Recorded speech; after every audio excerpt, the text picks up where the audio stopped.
semua jawab lah. Tak ada yang tertinggal sebab ada grup lain yang internet tak elok. Sampai 20 tak elok lagi. Tapi grup ni tak ada pula yang komplain dah. Oh, internet okey semua kot.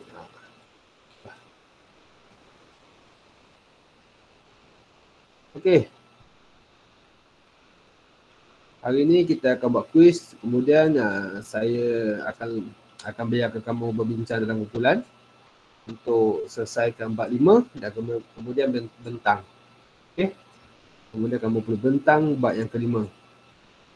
Hari ni saya akan bagi kamu sebagai pengajar lah. Kamu akan bentangkan topik yang kelima. Topik-topik saya dah bagi kat Jamboard.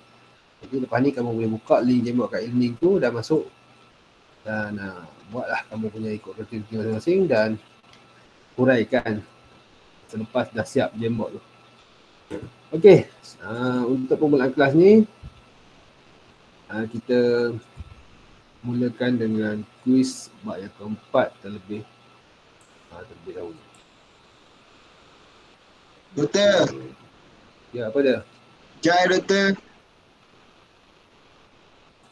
5 minit. Kenapa? Ada yang masuk? Makan nasi? Nak ke tanda kejap. Sekejap je. Okey, baik.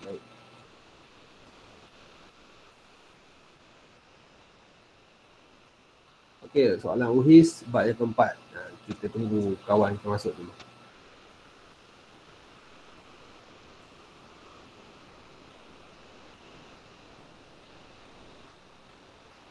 Okey, sebelum tunggu kawan-kawan tu masuk ataupun kawan-kawan masuk. Okey, ni kamu punya untuk Jamboard bab yang kelima. Jamboard bab yang kelima. Okey. Tentang ulasan bab yang kelima. Minggu depan kita try main. Doktor, nombor pin ni apa? Nombor pin? Nombor pin apa? Quiz.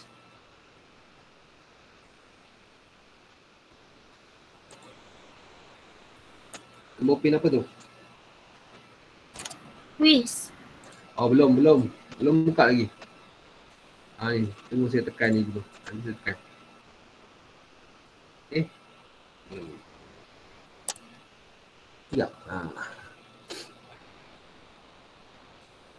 Okey, tak apa. Sebelum kita mula quiz, kita tengok Jamboard je dulu. Ni Jamboard. Okey, grup 1 sampailah kepada grup yang ke 7 tak silap. Okey, 7 tak. 7. Okay, jadi setiap grup akan berbincang. Kemudian membentangkan hasil daripada tugasan.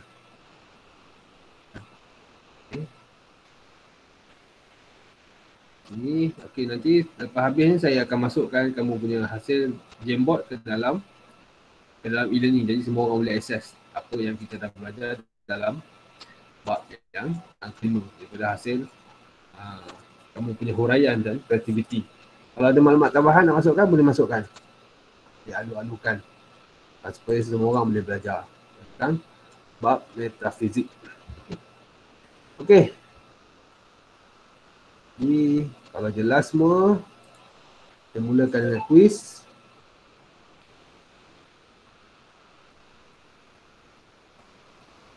Boleh nampak tak? Saya dah share. Okay, kuis 274477. Okey 7. Okey doktor. 274477. Doktor kejap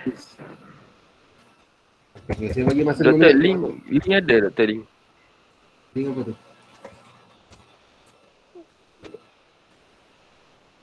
Link kuis? Link quiz sekejap Sekejap. joinmyquiz.com.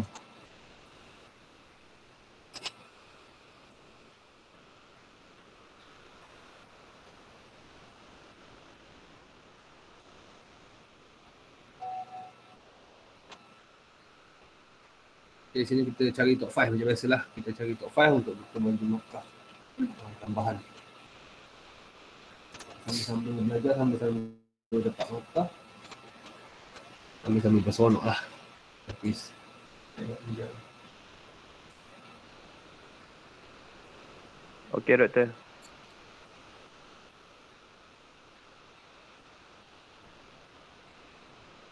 Okay, 25 orang.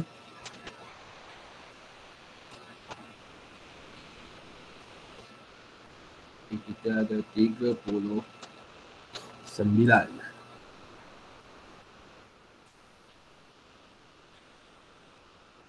Satu.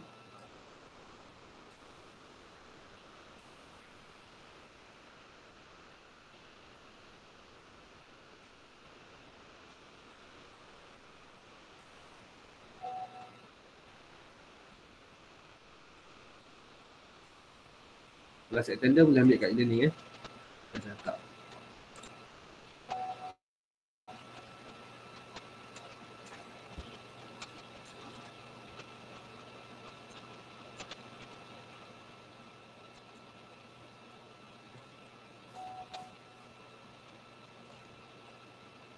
Okay, 2 orang lagi. 4:19 kita start. Mana lagi?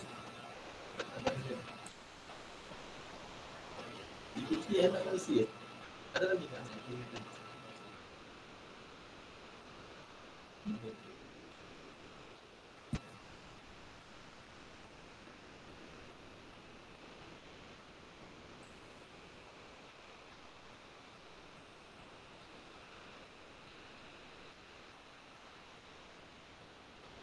Okay, rasanya kita boleh mula.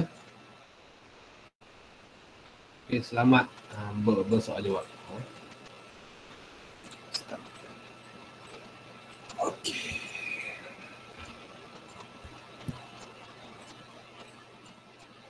Okay, selamat menjawab.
Kita tunggu yang lain habis dulu.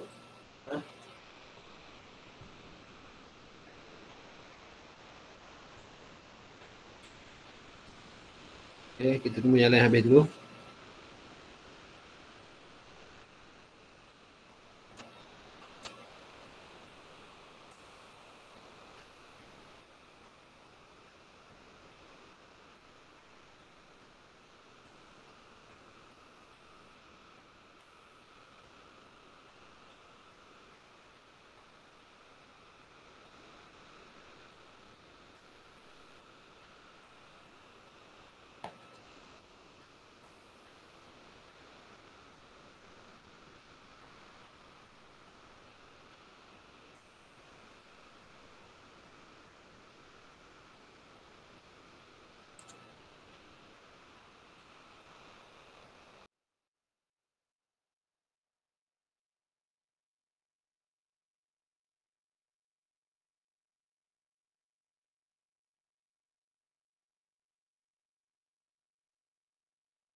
Atau kita bincang.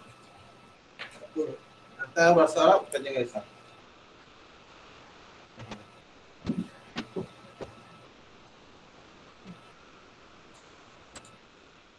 Okey. Kita dah dapat top 5 kita. Iaitu Syiyun, Hafizul Wan Jaafar, Lim Jie, Hamizah dengan Eliana. Kita ni kepada top 5 kita. Jadi semua orang ada salah kan? Tak ada yang hijau semua.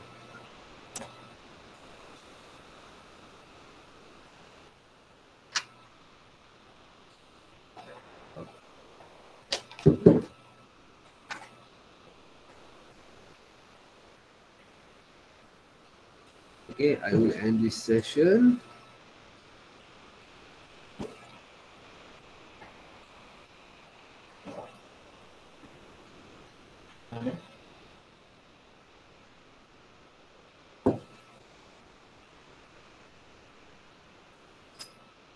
Okay, baik.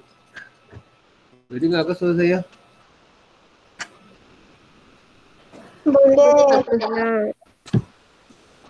Dengar kan? Okay, baik. Okay, kita tengok kita postmortem sekejap. Kita siun, okay, siun semua betul kecuali yang terakhir salah.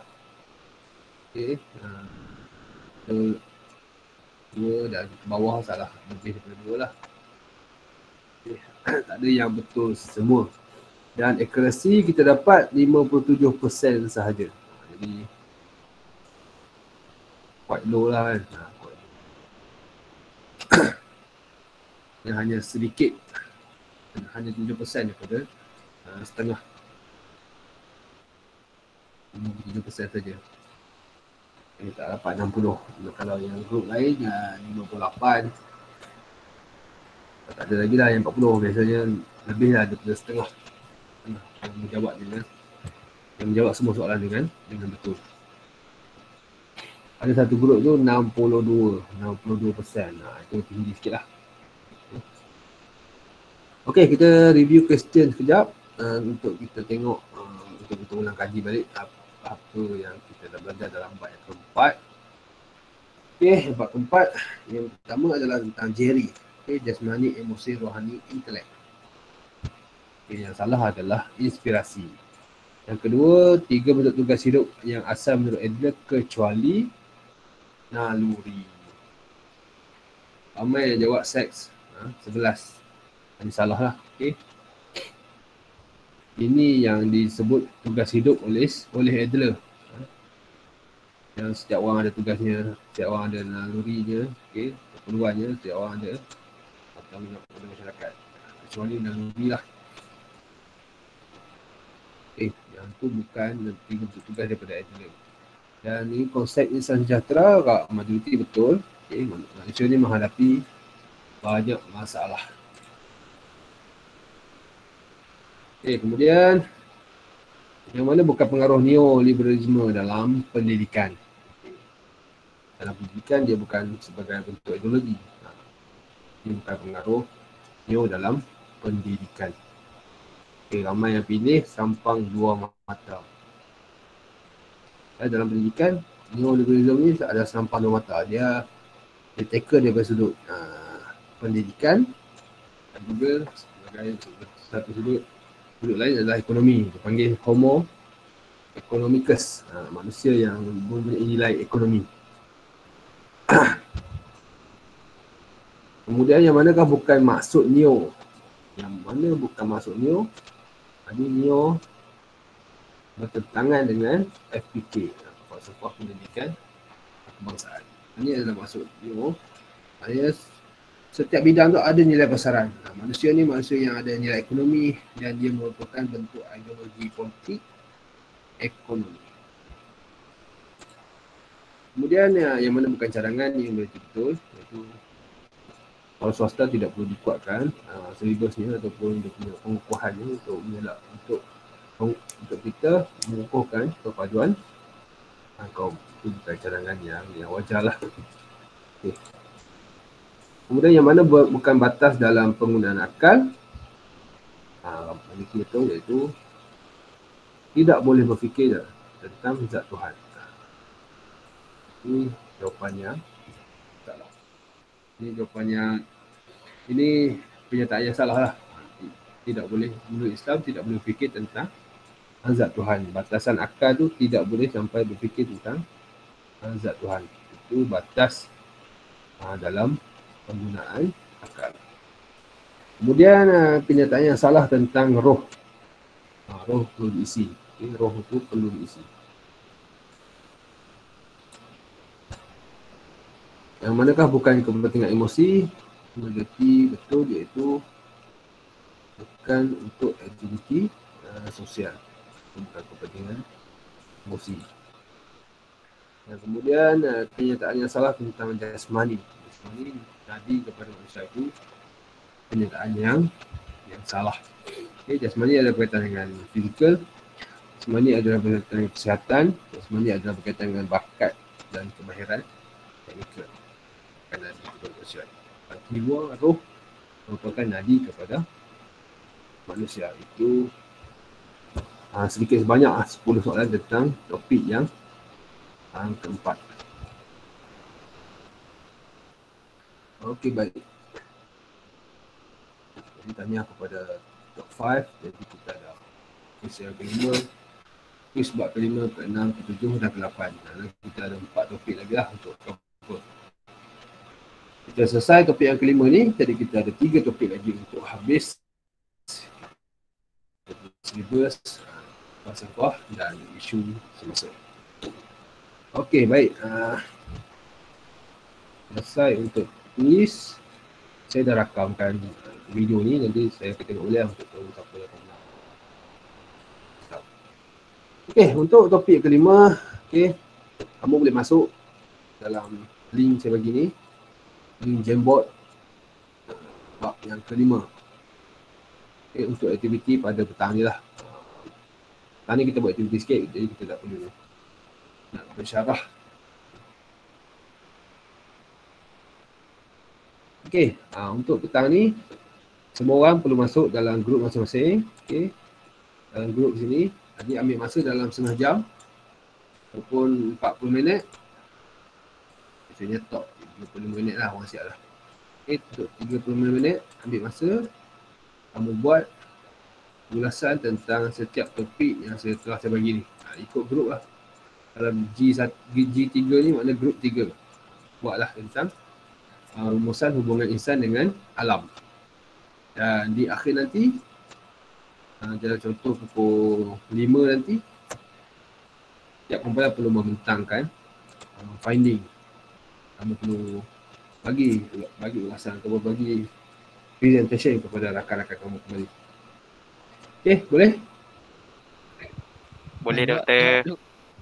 Okey. Jadi saya set masa sekarang hingga pukul 5.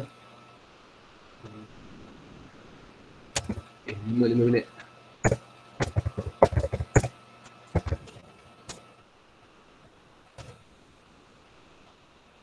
Minit start pemetangan. Okey, grup 1 start pukul 5 minit. Okey, boleh mula sekarang. Kalau nak keluar daripada Google Meet, boleh keluar, tapi nanti untuk pemetangan boleh masuk balik untuk pemetangan. Tapi nak stay, silakan. Dan sambil kamu buat. Okey, jam 5 kita start pemetangan topik yang kelima.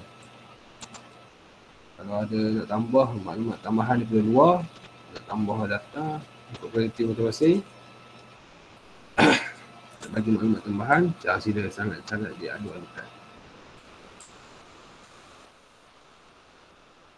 Okey, boleh buat. Boleh start sekarang.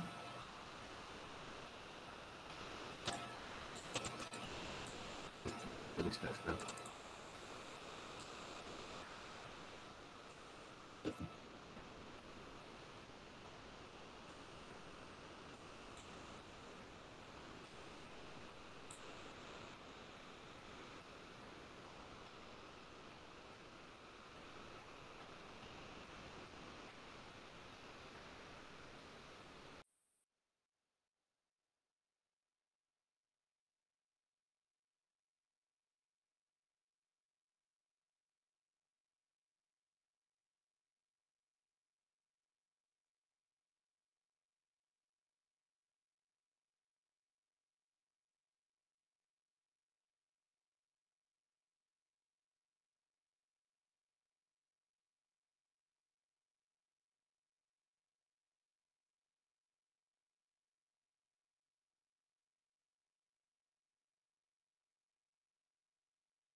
Doktor.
Doktor, nak tanya yang apa tu?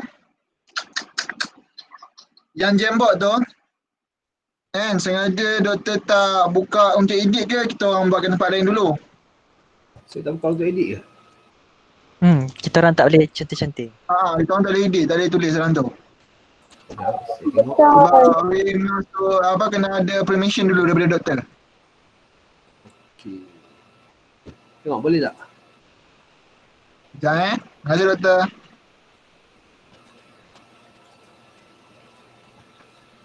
Boleh conteng lah. Boleh dah doktor. Okey, baik. Thank you doktor. Patut nampak tak bergerak.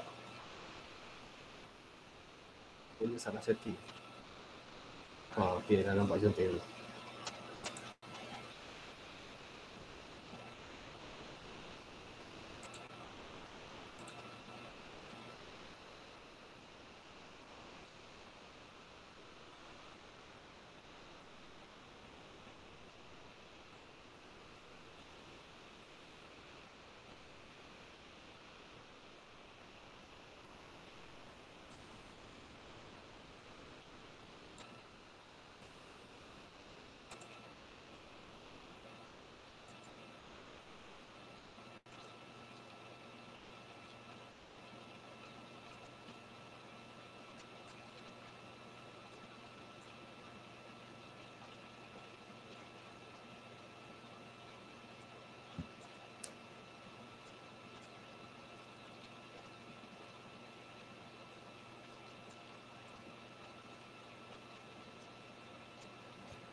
Doktor, ada orang conteng jembok kita orang. Alifi doktor. Kejap. Biasanya kan yang conteng korang dua tau. Arifin kan Atira ni. korang sengaja kan. Kira tak baik lah.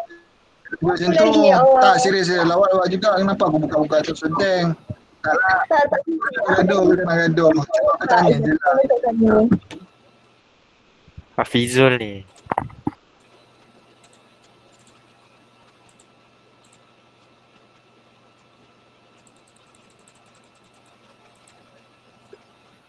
Yang mana tahu siap.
Okey.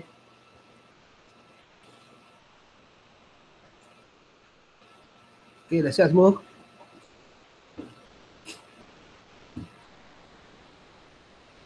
Nombor 1 okey?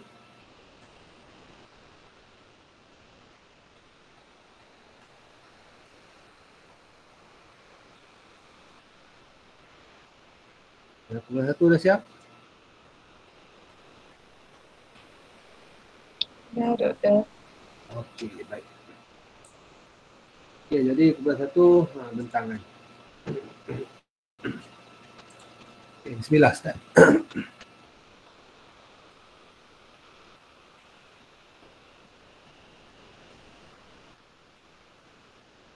Dia boleh wakil ataupun semua ahli grup tentang.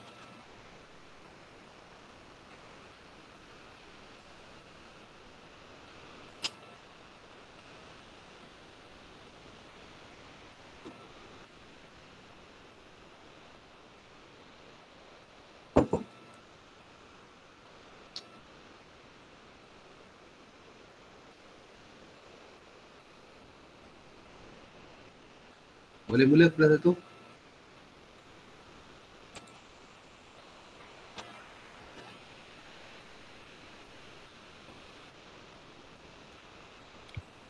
Doktor, Okey, sila. saya bentar. Assalamualaikum. Saya dan wakil daripada kumpulan 1 akan membentangkan tentang apa itu metafizik. Meta bermaksud melampaui atau melebihi di atas atau di atas. Fizik pula bermaksud alam bersifat material dan fizikal. Metafizik pula bermaksud sesuatu yang melampaui batasan fizikal. Terdapat metafizik mempunyai dua pengertian utama, iaitu berunsur falsafah dan berkaitan dengan keagamaan. Contoh bagi pengertian berunsur falsafah ialah kajian pada peringkat yang paling abstrak atau paling umum mengenai sesuatu perkara, fenomena atau alam. Contohnya macam sebab dan akibat. Berkaitan dengan keagamaan pula ialah fenomena di luar alam nyata. Contohnya kehidupan selepas mati. Metafizik juga membincangkan tentang hak realiti, kewujudan dan dunia sebenar atau yang tidak kelihatan. Itu sahaja. Terima kasih. Okay, baik. Okey, semua jelas tentang pengertian metafizik? Ada yang tak faham?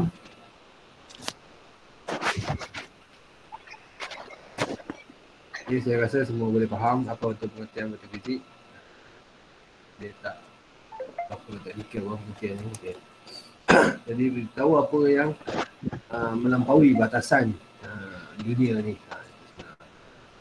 Benda yang bersifat metafizik. Okey, terima kasih pembentangan yang ringkas dan padat. Okey. Jadi kita teruskan kepada kumpulan yang ketiga. Kumpulan yang kedua. Okey, nanti jangan lupa letak nama ahli kumpulan sekali nama ahli. Tak mana-mana nama ahli kumpulan. Okey, kumpulan grup kedua.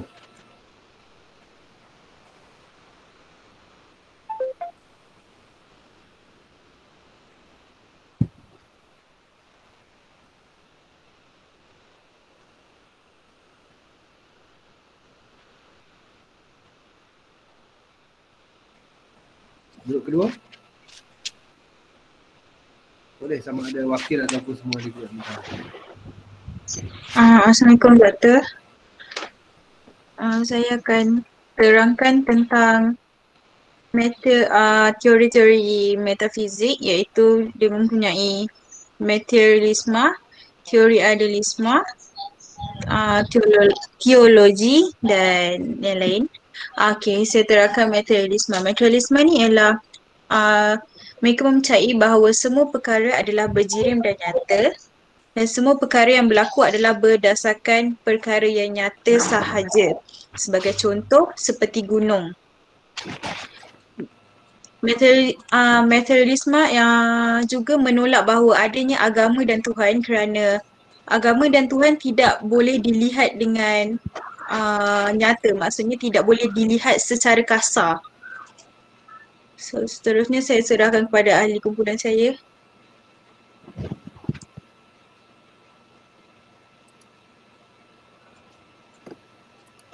Untuk teori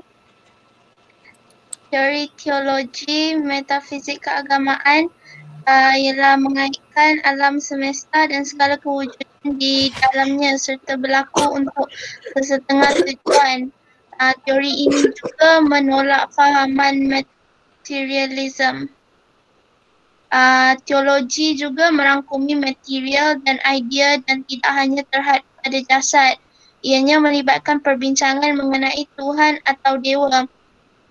Seperti alam al-zar adalah perjanjian antara manusia dengan Tuhan dan dikaitkan dengan fitrah kepercayaan kepada keesaan Tuhan.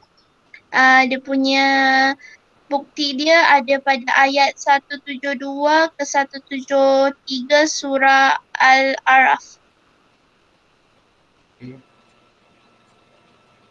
Yang seterusnya pula.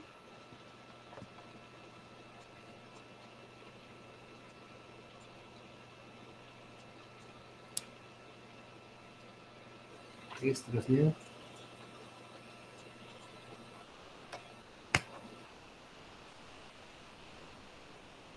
Seterusnya saya akan sambung dengan teori idealism. Teori idealism ni asal daripada perkataan Yunani. Ideal bermaksud idea dan ism itu bermaksud ajaran atau fahaman.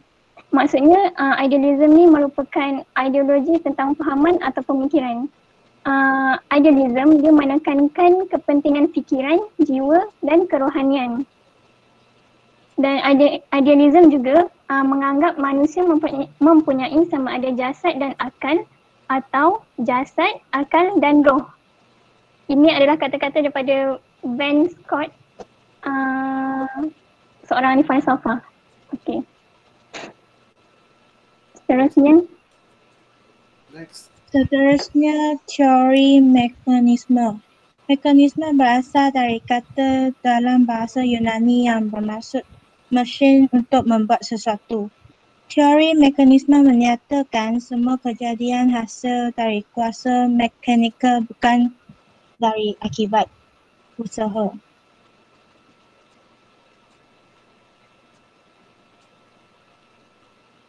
Okey.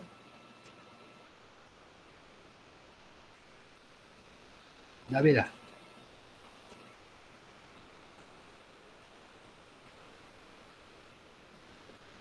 Dah habis dah, doktor. Okey, baik.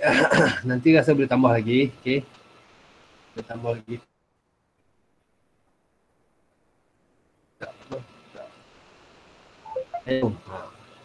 Tak detail.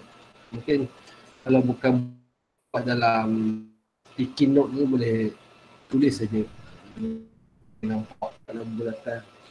Lagi nampak 4 cabang tu kan. Idealism, teologi dengan mekanisme. Kita nampak teori-teori ni. Metafizik tu.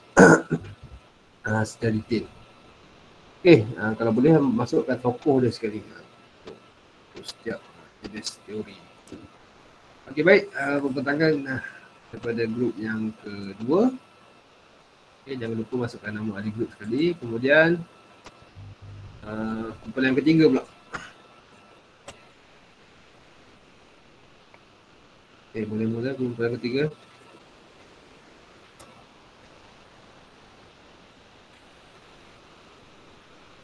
Kumpulan ketiga.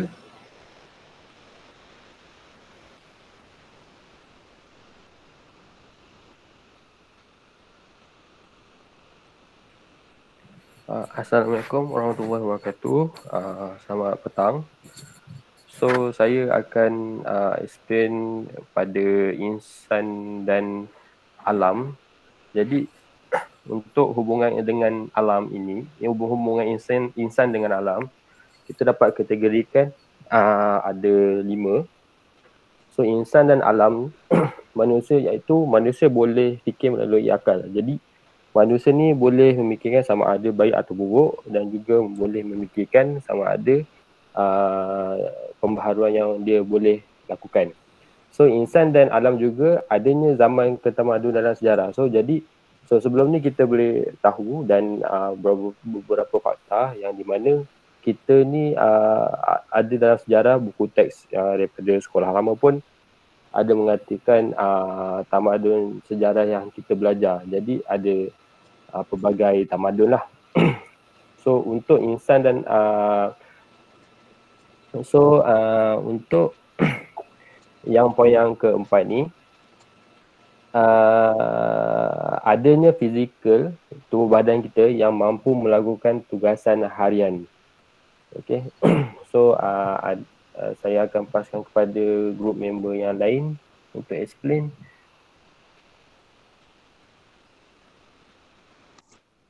Yang kedua ialah konsep manusia menurut Barat. Menurut Barat, manusia yang berfikir secara manusia adalah haiwan yang berfikir dengan menunjukkan dimensi rasional.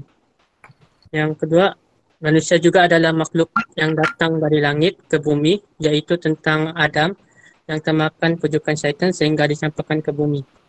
Menurut Karl Marx, seorang tokoh sosialis terkenal, mengatakan bahawa manusia adalah makhluk sosial dan didokong oleh tokoh Aristoteles.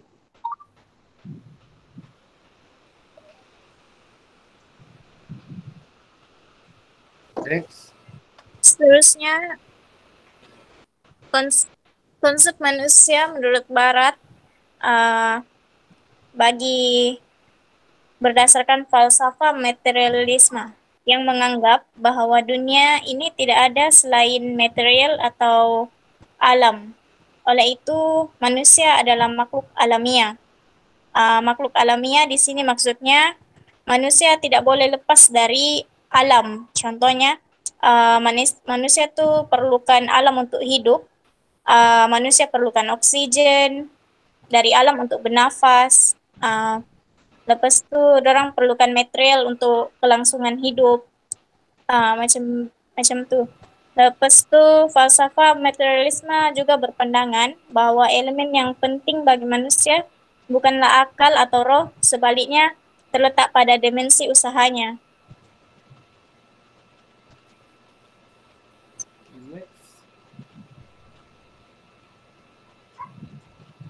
Konsep insan menurut Islam. Insan atau manusia adalah makhluk istimewa yang boleh berfikir, menerima ilmu pengetahuan dan mempunyai kehendak. Manakala mereka yang atau sesuatu yang tidak mempunyai sifat tersebut tidak akan digelar manusia. Tanggungjawab insan adalah untuk menjadi khalifah. Manusia akan hidup sebagai khalifah yang bertamadun dengan menggunakan akal yang dapat membezakan pahala dan dosa, iaitu baik atau buruk di muka bumi Allah Subhanahu Wa Taala ini.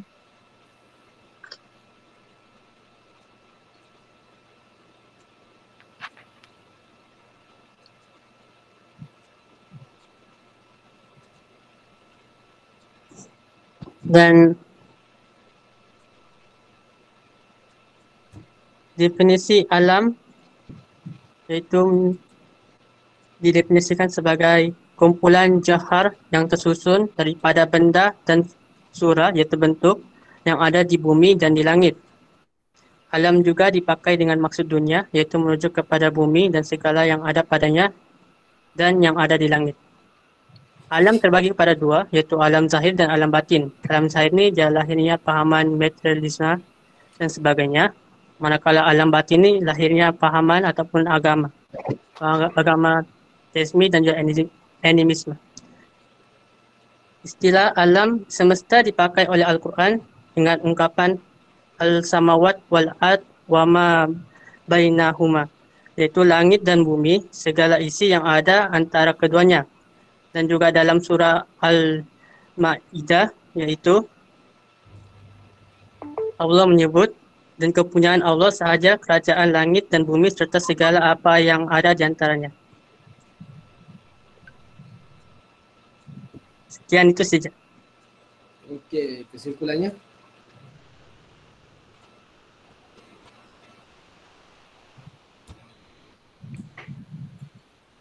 Kesimpulannya, manusia mempunyai akal pikiran dan mempunyai fikiran yang sempurna dan menjadi khalifah pentapir alam yang berbudaya dan bertamadun.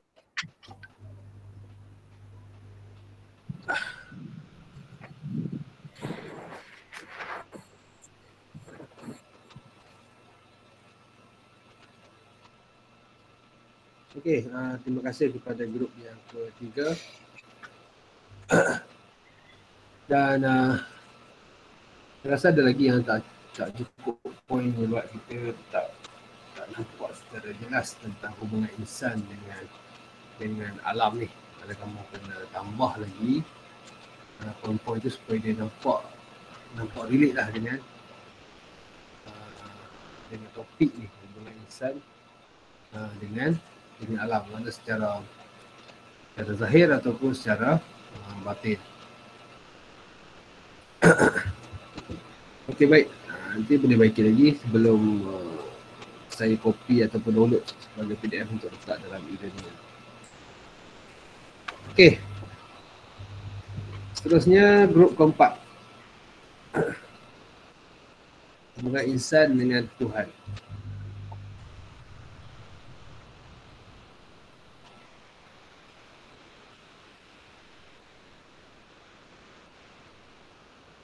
Okey, grup keempat.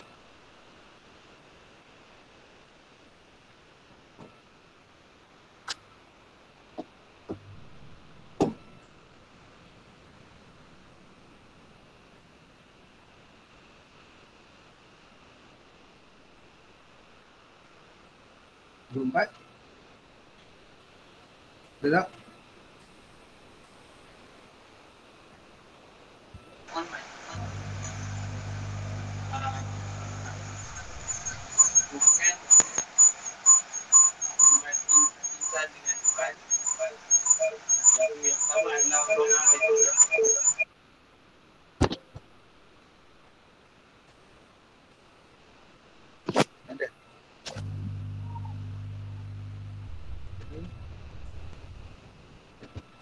Okey, grup kelima dulu. Sistem metafizik. Ini penting. Okey, grup kelima.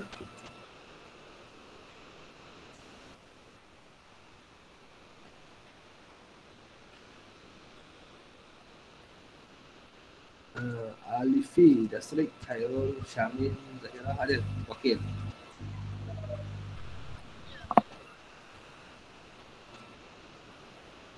Nisha Hayati. Hai, Assalamualaikum. Selamat petang. Okay. Assalamualaikum. Jadi hari ini kami daripada grup 5 akan membentangkan sistem-sistem metafizik. Okey, sistem-sistem metafizik terbahagi kepada 5 cabang. Okey. Yang pertama adalah cabang mekanisme, yang kedua adalah cabang determinisme, yang ketiga adalah cabang idealisme, yang keempat adalah cabang realisme, dan yang kelima adalah cabang indeterminisme. Okey. Jadi kelima-lima cabang ni akan diterangkan oleh kawan-kawan saya yang lain. Okey. Bagi dengar tak? Dengar tak? Gitu. Dengar sayang, dengar. Dengar kan? Okey. Untuk cabang metafizik yang pertama, mekanisme. Mekanisme adalah satu proses mental untuk menerangkan suatu fenomena itu membayangkan kelakuan yang seragam yang boleh diterangkan dengan mudah dan saling berkait. Kedua, segala peristiwa yang berlaku dekat dunia, baik menghukumi benda hidup ataupun yang hidup, adalah menurut rentetan sebab dan akibat sebarang pengecualian. Seterusnya, Okey, cabang metafizik yang kedua ialah determinisme. Ianya berasal daripada perkataan Latin iaitu terminus yang bermaksud penghujung. Ianya menyatakan bahawa segala tindakan manusia boleh psikologi, sosiologi atau lain-lain. Seterusnya.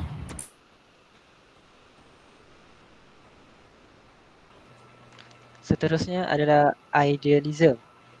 Idealism ni adalah nama untuk teori-teori falsafah yang berlandaskan kepada pendapat yang menyatakan bahawa dunia luaran hanyalah gambaran akal.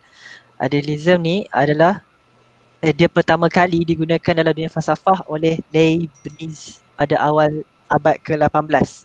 Dia menerapkan istilah ini untuk pemikiran Plato. Okey, seterusnya adalah realism. Realism merupakan satu doktrin yang menyatakan bahawa alam sejagat ini wujud secara nyata dan objektif.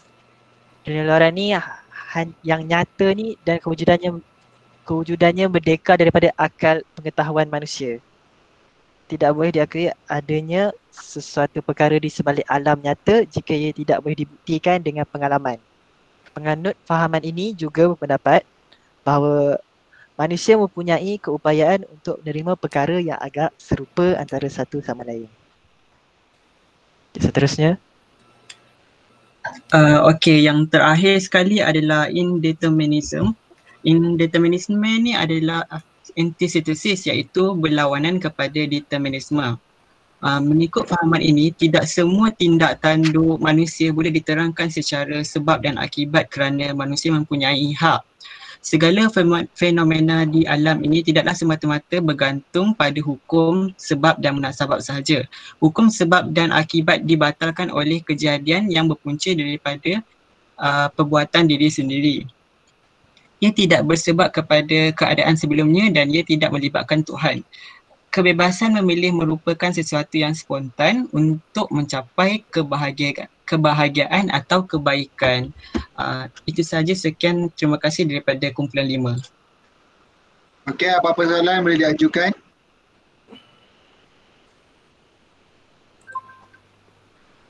Okey, baik, kumpulan 5. Tak ada. Terima kasih, Doktor.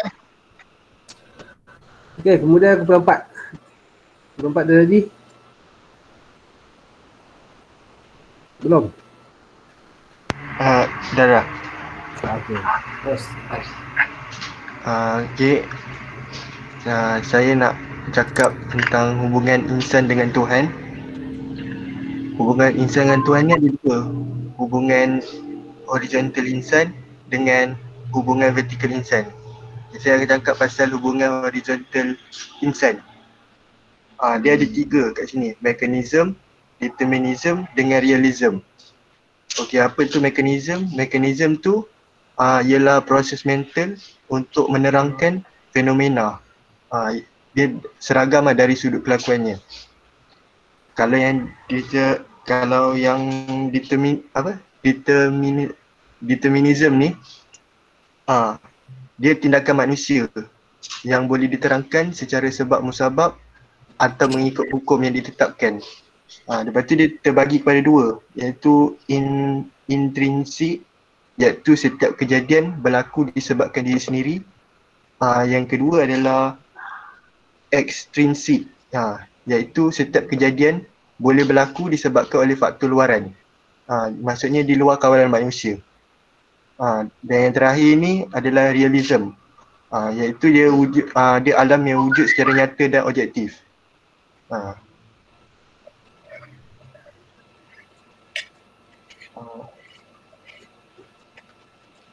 Next. Sama.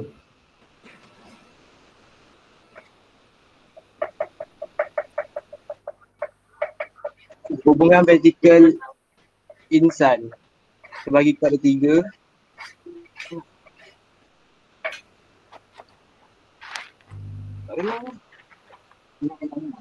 Okey, dengar.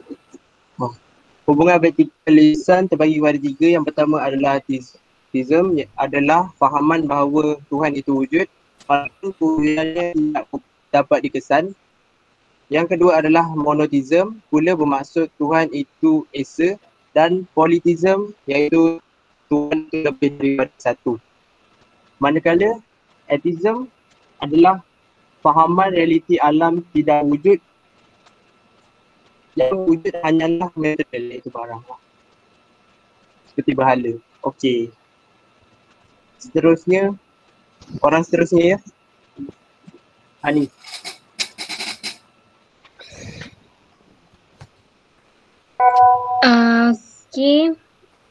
Mengapa kejahatan itu wujud? Okey, kejahatan adalah bentuk penderitaan yang tidak diingini. Kejahatan ini juga termasuk perkara yang menimbulkan masalah kepada manusia dan makhluk lain. Kejahatan ni dia terbahagi kepada 3, iaitu kejahatan moral, kejahatan fizikal dan kejahatan psikologi. Kejahatan moral ialah berkaitan dengan tingkah laku manusia. Kejahatan fizikal ialah bencana semula jadi. Contohnya macam gempa bumi. Kejahatan psikologi, kesakitan atau kesedihan yang dialami oleh seseorang. Terdapat 3 aliran dalam hubungan kejahatan dengan kewujudan Tuhan, iaitu Tuhan itu tidak wujud. Tuhan wujud tetapi tidak mengetahui kejahatan itu wujud, dan Tuhan itu wujud tetapi tidak mampu untuk mengawalnya.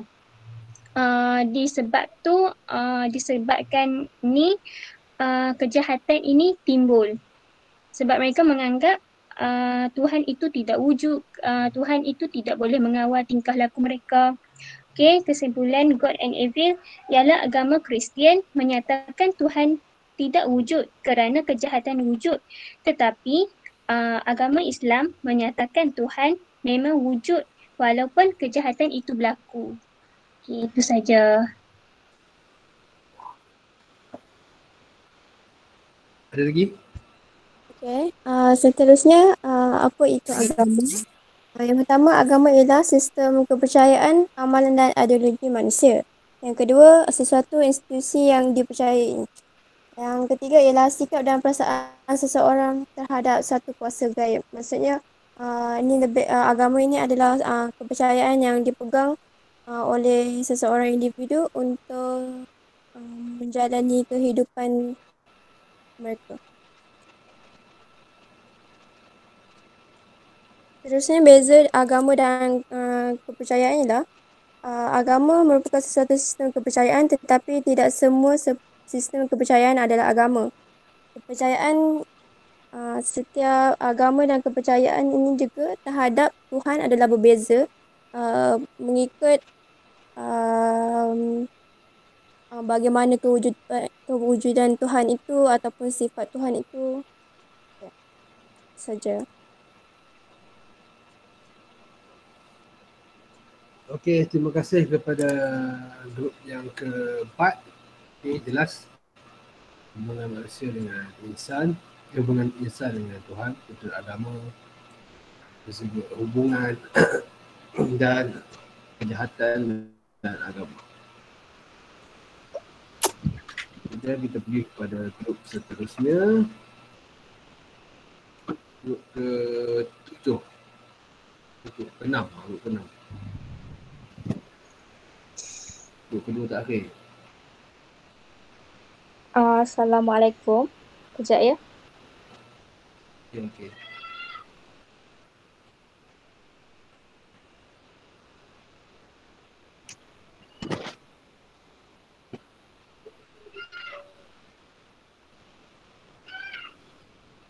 Kejap gambar tu patutnya padam dah, tapi tak apalah, saya terangkan dulu.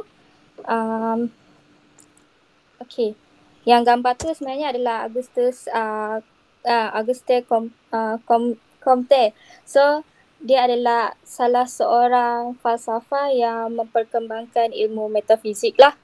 Yang dikembangkan adalah teologi, metafizik dan sains. And then kita ada lagi seorang juga falsafah yang terkenal, iaitu Ernst Mach. Dia adalah falsafah untuk sains positivisme, dan dia dia hanya menerangkan fakta yang nyata mengikut hukum-hukum sains, dan semua kajian mestilah diuji secara empirikal. And lewat 19th century, para filsuf ni diorang nak memperbersihkan balik pemikiran orang Eropah yang lebih kepada mistik dan tak rasional.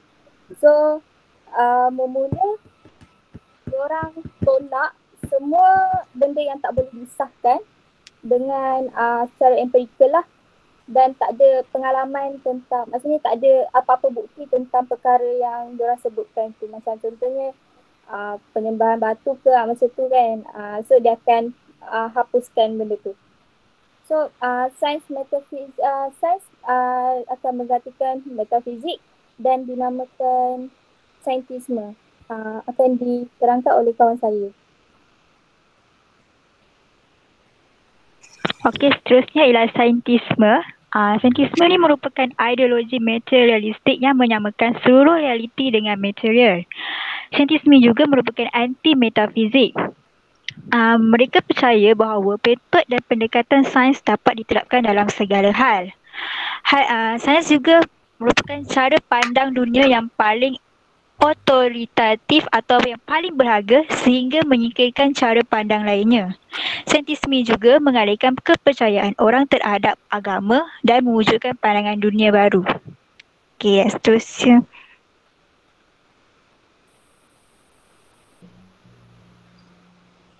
Seterusnya adalah saintisme versus agama. Ia merupakan saintisme merosakkan ilmu yang bersepadu.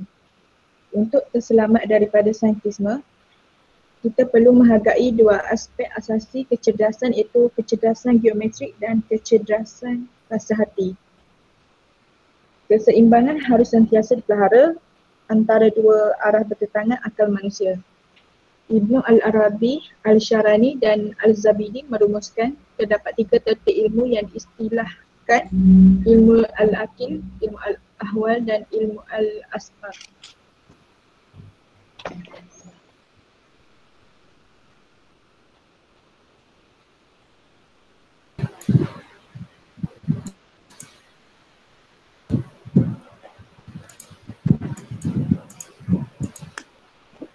Seterusnya dalam kesarjanaan Islam oleh Ibnu Al-Arabi, Al-Sharani dan Al-Zabidi terdapat tiga tertib ilmu yang iaitu ilmu Al-Aqli, ilmu Al-Ahwal dan ilmu Al-Asrar. Ilmu akal ialah apa jua ilmu yang diperoleh sama ada secara naluri atau melalui proses berfikir. Ilmu yang diperoleh secara naluri merujuk kepada asas bagi semua proses berfikir seperti hukum, bukan percanggahan dalam logik. Yang kedua, ilmu al-ahwal yang diperoleh dengan merasai atau mengecapi hal atau keadaan sesuatu. Contoh kemanisan madu, kepahitan jadam, kelazatan bersanggama, keasyikan cinta, dalamnya kasih. Seterusnya, silakan Najwa untuk menceritakan. Seterusnya ilmu al-asrar, iaitu ilmu yang rahsia yang dizahirkan oleh Allah ke dalam hati damir seseorang nabi dan wali. Mereka yang arif tentang ilmu al-asrar, para nabi dan para awliya, adalah golongan yang berpandangan jauh dan bijaksana, yang arif tentang segala ilmu dan memahaminya secara menyeluruh, seperti ilmu-ilmu ilahiyat, sains tabi'i dan matematik dan mantik. Itu sahaja. Okey, terima kasih kepada grup ke-6. Topik ni penting sebab ia ada dalam kuis. Okay, lepas ni kita akan buat kuis. Jadi kena dengar betul-betul.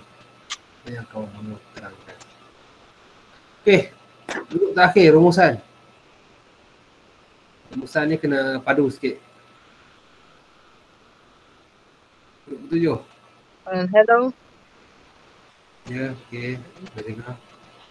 Jelas. Hello, nama saya Kreslau Jai daripada kumpulan 7 akan membentangkan tentang rumusan 45 hari ini. Pertama ialah kita dapat menjelaskan hubungan antara insan dalam alam dalam konteks faham komunologi Islam dan ekologi semasa. Pertama, alam didefinisikan sebagai kumpulan Jawa yang tersusun daripada benda dan surya yang ada di bumi dan langit. Alam boleh dibagi kepada dua, iaitu alam zahir dan alam batin. Kedua, konsep manusia konsep manusia terbahagi kepada dua yaitu konsep insan menurut Barat dan menurut Islam. Dan satu lagi ialah insan dan alam. Bagi konsep manusia menurut Barat ialah manusia ialah haiwan yang berfikir dan menunjukkan dimensi rasionalnya, bersifat ramah dan mana menunjukkan naluri interaksi sosialnya. Bagi menurut Islam ialah makhluk istimewa kerana mereka boleh berfikir, menerima ilmu, pengetahuan dan berkehendakan. Bagi insan dan alam, manusia memiliki akal fikiran yang sempurna boleh menjadi khalifah mentadbir alam, berbudaya dan bertamadun. Bagi isi yang kedua ialah kita dapat menjelaskan kepercayaan dan hubungan antara insan dengan Tuhan seperti yang dibentangkan oleh kumpulan 4 ia terbahagi kepada dua, iaitu hubungan vertikal insan dan hubungan horizontal insan. Hubungan vertikal insan terdapat dua jenis, iaitu pertama ialah teisme, itu fahaman bahawa Tuhan itu wujud. Bagi kedua ialah atheisme, itu fahaman realiti alam dia tidak wujud. Bagi hubungan horizontal insan, insan ialah alam yang kecil. Bagi alam pula ialah insan yang besar, itu hakak. Dia terdiri daripada mekanisme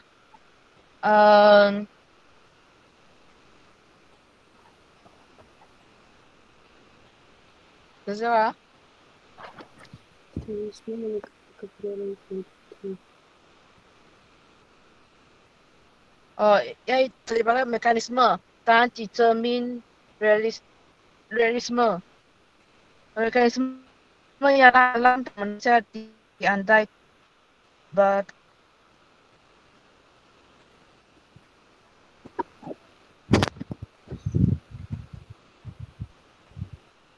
Teruskan.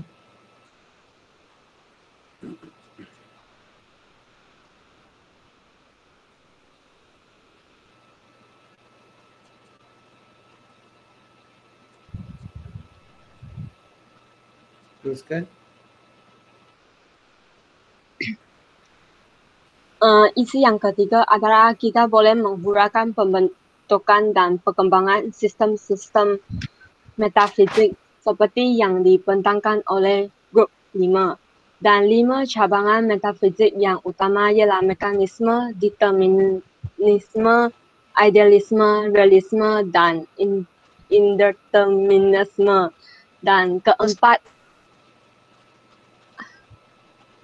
Dan isi keempat ialah menganalisis pembentukan metafisik yang lebih meluas, kegunaannya dalam perkembangan sains, teknologi dan inovasi nasional seperti yang dibentangkan oleh grup 6.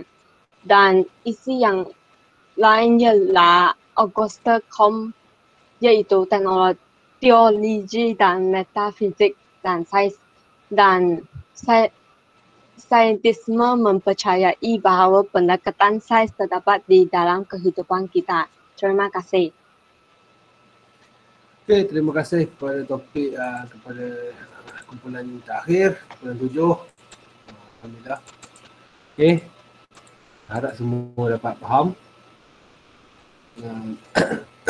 Dapat faham dan dapat gambaran lah apa yang kita dapat, apa yang kita akan belajar daripada topik yang kelima. Okey, jadi untuk menguji kamu punya tahap penekunan mendengar tadi,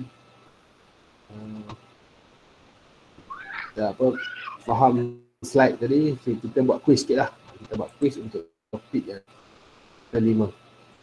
Okey. Jadi kita masih panas-panas lagi kan, baru kentang. Jadi kita buat quiz untuk topik yang kelima.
Okay.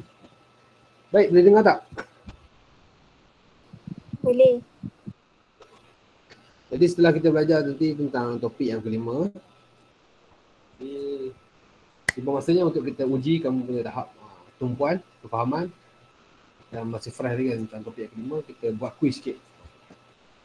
Jadi quiz ni kita cari top 5 tentang topik yang kelima.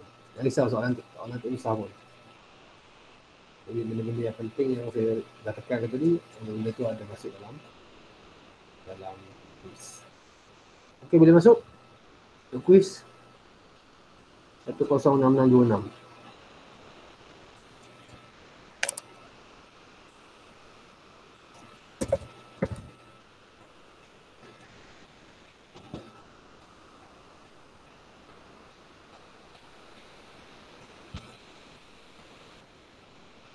Nanti kamu repair dulu apa gamebot tu, mana yang dah komen tadi tu, yang tambah lebih jelas sikit. Okay. Kemudian saya akan download dan letak dalam e-learning. Jadi semua orang boleh baca semula lah, untuk refresh topik yang kelima. Oi Pak.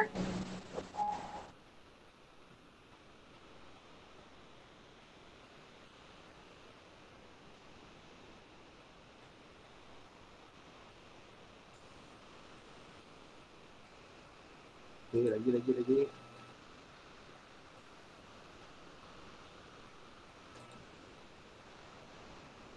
Okay, ada markah tambahan untuk orang yang dapat profile. Kita yang form dalam quiz bab yang kelima.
Okey, kita boleh mula.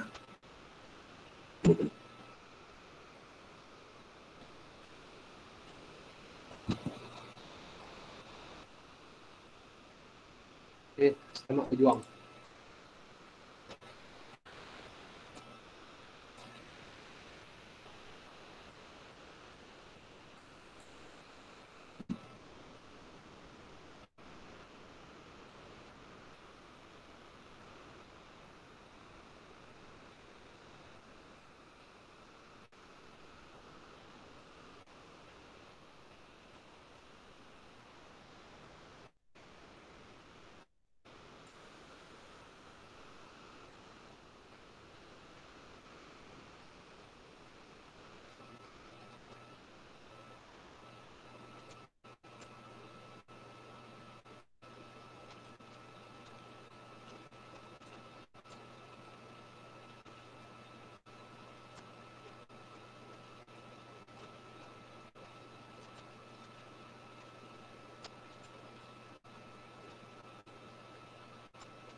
Okey, kita ada Nik Sharifah, Alia dengan Dayang top di atas. Okey, kejar top 3.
Okey, 5 minit lagi.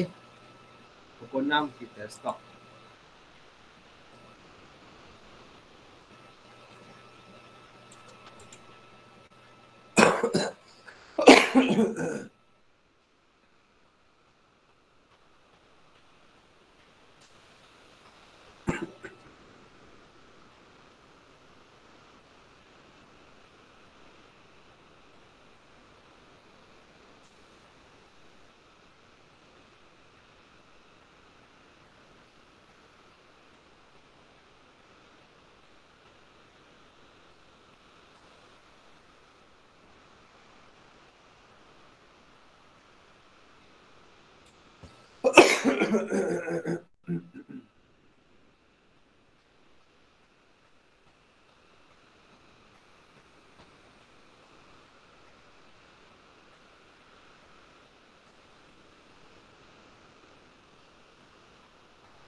Okey, 3 minit lagi. 3 minit lagi.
Okey, seminit lagi. Seminit lagi.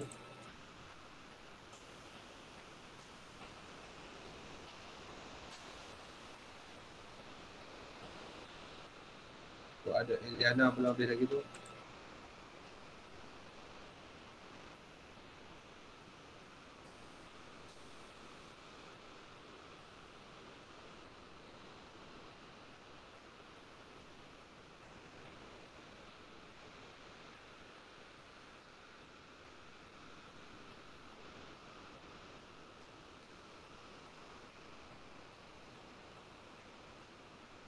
Okey, berapa second lagi tinggal? Nak habis dah.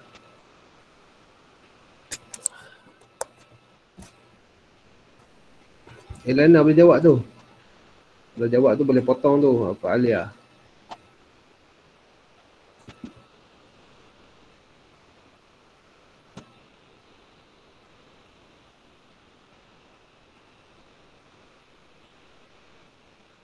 Okey. Pukul 6 dah.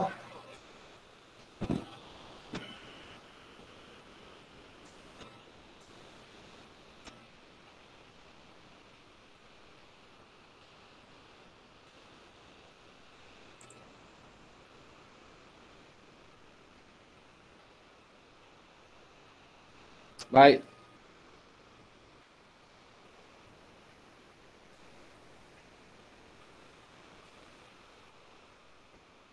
Okey, tahniah kepada top 5 kita, Dayang, Khairul, Fatihah, Hamizah dan Alia. Kita punya top 5. Jadi ini seorang, Khairul salah satu, yang lain salah 2 dan ke atas. Baik. Terima kasih untuk review question, nanti kita review pada minggu hadapan. sebelum kita start kelas, kita review question bab 5, apa yang betul dan apa yang salah. Okey, terima kasih atas kehadiran semua. Terima kasih atas kehadiran semua. Dan kita jumpa pada waktu dan hari yang sama pada minggu hadapan, insyaAllah. Okey, untuk kelas ini kita tutup dengan tasbih kifarah dan surah Wal-Asr.